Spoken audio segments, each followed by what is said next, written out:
સુરતમાં કરોડોનું ફૂલેકુમ ફેરવનાર diary mafia Sumit Goenka આખરે વિશુ પોલીસને હાથે ઝડપાઈ ગયો છે. સુરતમાં એક જ મિલકતની ડાયરી બનાવી 7 થી 8 લોકોને નીચી કરોડોની છેતરપિંડી કરી હતી. પોલીસ સુમિતને છેલ્લા 1.5 વર્ષથી ધરપકડ કરવા માટે શોધી રહી હતી. સુમિતને પકડવા જયપુર, ઉત્તર પ્રદેશ સહિત અનેક જગ્યાએ માહિતી મળી ત્યારે પકડવા ટીમ પહોંચી હતી, પરંતુ તે હાથ આવ્યો ન હતો. આખરે દિલ્હીમાં સુરતથી ખાખરા મંગાવી વેચતો હતો, જે અંગેની બાકી મળતા પોલીસે સુમિતને ખાખરાને વેચતા તેના ઘરેથી ઝડપી પાડ્યો હતો.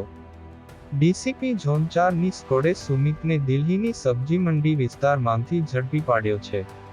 મહત્વની વાત છે કે આ ગુનામાં અગાઉ તુષાર શાહ નામના વ્યક્તિને આગોતરા જામીન હોવા છતાં પોલીસે ધરપકડ કરી લેતા સુપ્રીમ કોર્ટ અધિકારીઓ સામે નોટિસ જાહેર કરી હતી, જેમાં તત્કાલીન PIRY સસ્પેન્ડ કરાયા હતા.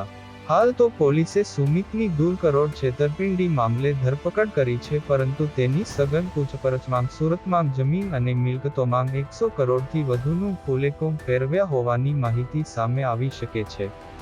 કેમેરામેન સાબિર અલી સૈયદ સાથે કાદિર શેખ, કર્તવ્ય ગુજરાત ન્યૂઝ, સુરત. સુરતમાં કરોડો રૂપિયાનું ફૂલેકુમ ફેરવનાર ડાયરી માફિયા સુમિત ગોએન્કા દિલ્હીથી ઝડપાયો.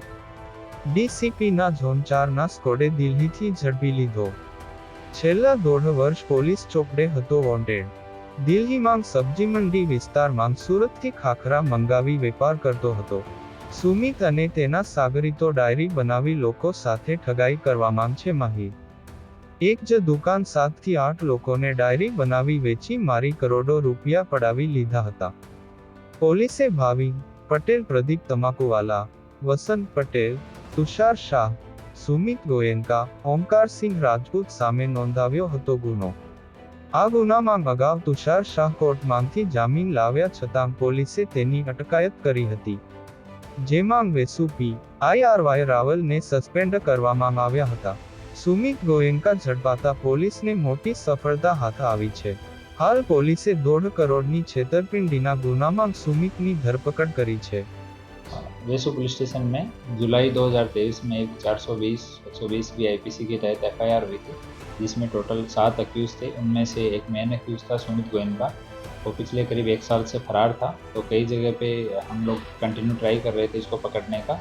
तो कल इसका लोकेशन दिल्ली में मिला, तो वहाँ ये सब्जी मंडी पुलिस स्टेशन दिल्ली के एरिया में फ्लैट लेके वहाँ पे रहता था और सूरत से खाखरा मंगा के और वहाँ पे सप्लाई करता था दुकानों को थोक में.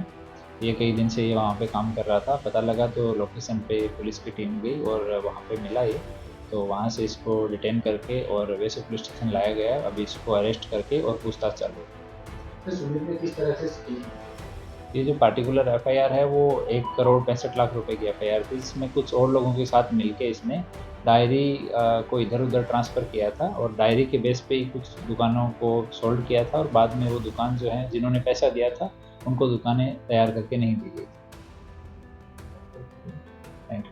સુમિતની પૂછપરછમાં 100 કરોડથી વધુ જમીન અને મિલકતોમાં ફૂલેકુમ ફેરવ્યું હોવાની વિગતો બહાર આવે તેવી શક્યતા છે.